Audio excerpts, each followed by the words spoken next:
D'Artagnan è costretto ad allearsi con Milady per salvare la sua amata Constance, che è stata rapita. Il giovane moschettiere, insieme ad Athos, Porthos e Aramis, dovranno fermare un complotto che vuole far crollare il re e il suo governo. Ben trovati su Wikos, gente, io sono Gian Mira e oggi recensisco per voi I Tre Moschettieri Milady di Martin Bourboulon. È il sequel dei Tre Moschettieri D'Artagnan. Questi due film sono stati girati insieme. Infatti entrambe le pellicole hanno lo stesso format, lo stesso taglio, la stessa regia e sono due film che sono andati molto bene in patria. Ovviamente questa saga è tratta dalla famosissima opera letteraria I Tre Moschettieri di Alexandre Dumas, romanzo che io ho letto anni fa e ammetto che queste due pellicole sono molto fedeli all'opera letteraria. Quello che mi ha colpito positivamente dei Tre Moschettieri Milady, come nella precedente pellicola, è la messa in scena, l'atmosfera e come viene narrata questa storia, perché quello che vediamo davanti alla telecamera è tutto positivo secondo me. I costumi sono curatissimi, le scenografie sono molto belle e l'atmosfera che viene ricreata dalla produzione immerge lo spettatore, li fa vivere in tutto e per tutto quel periodo storico. Basti pensare ai costumi di scena, sono usurati, sporchi, sembra che i personaggi abbiano quel vestiario addosso da molto tempo, hanno già affrontato varie avventure con quei vestiti addosso e secondo me questi particolari sono molto importanti in un film in costume, ma quel tipo di film che vuole ricreare quell'epoca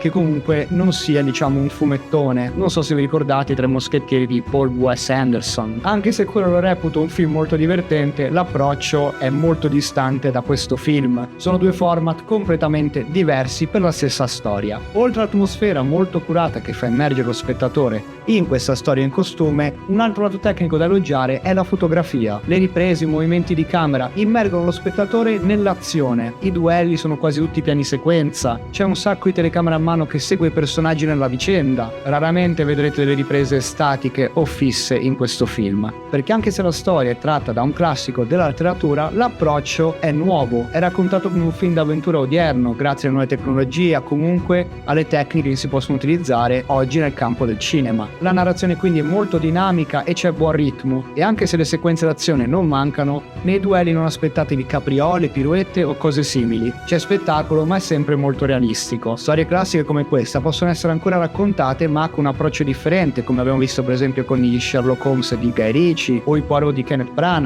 E come in questi casi anche Tre Moschettieri però non viene snaturato, la storia è molto fedele, i personaggi non vengono molto cambiati, c'è un incontro diciamo tra il nuovo e il classico e questo per me come approccio nel filmmaking è molto importante oggi come oggi. Nota positiva anche per la colonna sonora, sottolinea benissimo tutte le situazioni. Per quanto riguarda il cast, gli attori sono perfetti nelle parti, sono tutti volti noti del cinema francese, tra cui però spiccano Vincent Cassel e Eva Green. Ovviamente in questo secondo capitolo, che si chiama Milady, il personaggio di Eva Green è molto più importante, viene meglio spiegato allo spettatore e si vede anche il suo background. Nella prima pellicola è meno presente come minutaggio e lo stesso succede per Vincent Cassel. Nel primo capitolo compare di meno davanti alla telecamera, nella seconda parte è più presente, anche se nel primo film è giustificata l'assenza davanti alla telecamera spesso di Cassel, in quel caso era funzionale alla trama. Questo forse si può notare anche per altri personaggi, per esempio ogni tanto Porthos nel secondo capitolo per un po' non c'è più, poi ricompare, perché comunque ci sono molti personaggi da gestire e questi personaggi sono interessanti per me.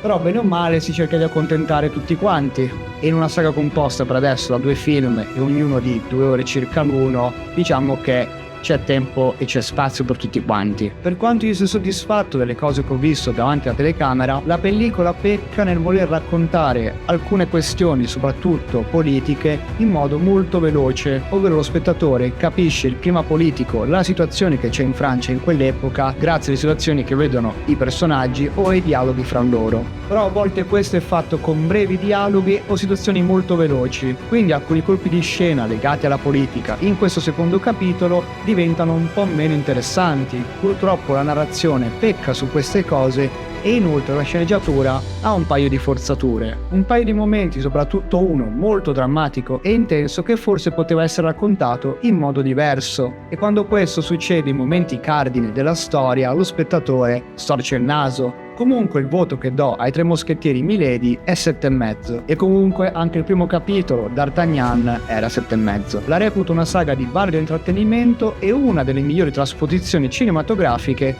del romanzo di Dumas, ma questa seconda parte ha un finale aperto. attendo la terza il prima possibile. E questa era la recensione dei Tre Moschettieri Milady. Vi ricordo di seguire Wikos su tutti i social, Instagram, Facebook, TikTok, Twitch, X, YouTube. Oltre a me che parlo di film trovate tanti altri contenuti, giochi da tavola, manga, serie tv, videogiochi, anime. Mettete mi piace, condividete il video e noi ci vediamo alla prossima